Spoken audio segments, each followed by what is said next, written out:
Përshëndetje, jeta është qef, duhet denoncoj një skandal që po ndodh me postën e Adex dhe porositet e temën në Shqipëri.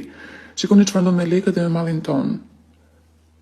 Kam ditë që pres për 2 porosit mia dhe pas një njoftim, pas një telefonat, sistemi më nxjerr që pakot janë dorëzuar. Kur komunikoj me postën, më thonë që jo nuk janë dorëzuar te ti, po janë kthyer mbrapsht te tema.